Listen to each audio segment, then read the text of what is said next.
Լրագրողական կազմակերպություններն ընդդեմ հեռուստատեսության եւ ռադիոյի հանձնաժողովի եւ հակառակը կողմերը միմյանցից խիստ դժգոհ են։ Հանրային հեռուստատեսությամբ հեռարձակվող հարցազրույց Պետրոս Ղազարյանի հետ հաղորդման ընթացքում հանձնաժողովի նախագահ Տիգրան Հակոբյանը խոսելով մեդիադաշտի խնդիրներից դժգոհեց, թե լրագրողական մի շարք խոշոր կազմակերպություններ քննադատել են կառավարության կողմից հանրօգուտ մեդիա միջավայր հիմնադրամ ստեղծելու գաղափարը։ Նեղսրտեցին այդ հասարակական կազմակերպությունները, որ այդ կառավարությունը դա արել է առանց իրենց հետ խորհրդակցության։ Չի կարելի ցանկացած լավ գործ արժեք զրկել միայն նրա համար, որ դու դրա մեջ մասնակցություն չունես։ Հակոբյանը խեղաթյուրում է հայտարարության բովանդակությունը, ինչպես նաև բուն խնդիր է, ի պատասխան հայտարարեցին լրագրողական 8 կազմակերպությունները։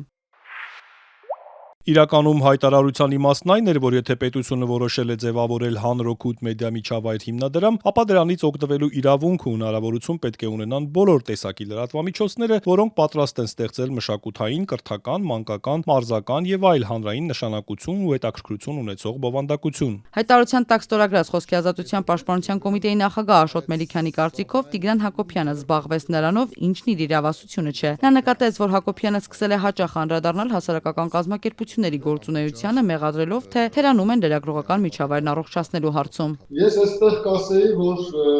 կարծես թե հիվանդությունը ցավոտ գլխից առողջ գլխի վրայի տեղափոխելու փորձ է կատարվում։ Լավ կլիներ Տիգրան Հակոբյանը պատշաճ կերպով իրականացներ հրահայի գործունեությունը եւ նպաստեր իրական բարեփոխումներ իրականացնելու այդ ոլորտում, որովհետեւ այն ինչ արվում է ամենևին չի հավապատասխանում այն սպասելիքներին։ Մելիքյանը հանձնաժողովի նախագահին հիշեցրեց, որ հայաստանյան հեռուստաեթերը խորը բևեռացված է, ինչը կարգավորելու խնդիրը պետության ուսերին է, հատկապես ոլորտը կարգավորող մարմնի։ Պետրոս Ղազարյանին տրված հարցազրույցում Հակոբյանը պնդել էր, թե լրագրողական կազմակերպությունների թիրախում միայն իշխանությունների գործողություններն են, չեն քննադատվում այն լրագրողները, որոնք սադրում կամ ատելության խոսք են տարածում։ Ինչ խոսք գնում այն հայտարարություն լինում արդեն 6 տարի ուղված մեր դեմ, նաև հանձնաժողովի, այնտեղ կա Գորիսի մամուլի ակումբ։ Դուք լսել եք այդպիսի մամուլի ակումբ։ Ինչ չի անում, հա։ Մենք փնտրեցինք եւ գտանք, որ նրանք ամեն տարի պետք է իրանց ֆինանսական հաշվետվությունը ներկայացնեն կայքում։ Կայքում ֆինանսական հաշվետվությունը չկար։ Մենք ՊԵԿ-ից, հա, ինֆորմացիա ստացանք, որ իրենց տարեկան բյուջեն այդ Գորիսի մամուլի ակումբի կազմում է մոտ 380 միլիոն դրամ։ Այն հիմնադրամը, որ ստեղծվում էր, տասնյակ հեռուստաընկերությունների համար ընդամենը 250 միլիոն դրամ էր։ 2000 թվականից գործող Գորիսի մամուլի ակումբը հայտարարություն է տարածել ու հորդորել առնվազն պաշտոնական կայքում ծանոթանալ մամուլի ակումբի գործունեությանը, ինչպես նաև ներկայացրել մանրամասն իրենց գործունեությունը։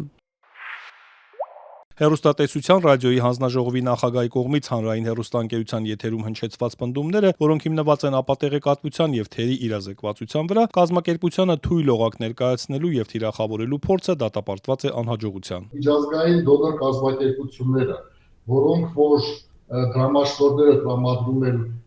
կազմակերպություններին, նրանք շատ լավ ուսումնասիրում են եւ այդ կազմակերպության հնարավորությունները, շատ լավ կազմակերպում են եւ վերահսկողությունը ոչ պակաս քան տեղական հարկային մարմինները։ Խոսքի ազատության պաշտպանության կոմիտեի նախագահը ծայրահեղ կողմնակալ որակեց նաև իրենց ուղղված մեղադրանքը, թե լրագրողական կազմակերպությունները լռում եւ չեն քննադատում լրագրողական էթիկայի կանոններից դուրս գործող լրատվամիջոցներին կամ լրագրողներին։ Մելիքյանը հորդորեց անտեղյակ հայտարարություններ անելու փոխարեն ծանոթանալ իրենց հայտարարություններին։ Անտեղյակներին ասեմ, որ մեր հայտարարություններից մի քանիսից հետո ընդդիմադիր դաշտի տասնյակ, եթե չասեմ հարյուրավոր լրագրողներ ստորագրահավաք էին անցկացնում քննադատելով, դատապարտելով դրանց դիրքորոշումը եւ գտնելով, որ ամեն դեպքում, ցանկացած դեպքում մենք պետք է սատարենք լրագրողներին անկախ նրանց վարքից եւ արտադրված բովանդակությունից։ Մենք այլ կարծիքի ենք, որ երբ լրագրողը խախտում է լրագրողական էթիկան եւ ապատեղեկատվություն է տարածում, ապա մենք մեզ իրավունք ենք վերապահում դրա համար դրա մասին բարձրաձայնել։ Աշոտ Մելիքյանը չի հերքում հատկապես on-line հարթակում գործող լրատվամիջոցներում խնդիր կա ապա տեղեկատվության, բևեռվածության, քարոզչության, սակայն պնդեց բոլորին չի կարելի նույն հարթության մեջ դնել։ Որակյալին ըստ Մելիքյանի պետք է աջակցել, որ մյուսները մնան լուսանցքում։ Հայաստանյան իշխանություններն ունեն քաղաքական կամք, որ տրամադրեն գումար ու չմիջամտեն խմբագրական քաղաքականությանը հարցինի պատասխան Մելիքյանը նկատեց, որ Հայաստանում նման փորձ չի եղել ու գնահատելը դժվար է։ Հիմնադրամը պետք է շատ ավելի մեծ լինի, ունենա անկախ հոգեվարությունների խորհուրդ եւ այդ խորհուրդը որոշի, թե որ կոնտենտի համար, որ լրատվամիջոցին, որ կարողությունների օգտագործման նպատակով կարելի է աջակցել։ Ընտրություններին ընթառաջ ստեղծվող Հանրօգուտ մեդիամիջավայր հիմնադրամը պետք է պետական միջոցներից դրամաշնորհներ տրամադրի Հանրօգուտ բովանդակություն ստեղծող հեռուստաընկերություններին։ Կառավարության որոշման այն կետում, որտեղ խմբագրական քաղաքականությանը չմիջամտելու մասին է նշված, նաև գրված է. ստեղծվող կառույցը կողմերի միջև կամուրջ պետք է լինի, որի շնորհիվ պետությունը կհանրայնացնի կարևոր ուղերձները։ Ազատությունը փորձեց մեկնաբանություն ստանալ նաև հեռուստատեսության եւ ռադիոյի հանձնաժողովի նախագահ Տիգրան Հակոբյանից։ Հակոբյանը նշեց, որ չի անդրադառնա իրեն ուղղված մեղադրանքներին, կխոսի, երբ հարմար կգտնի։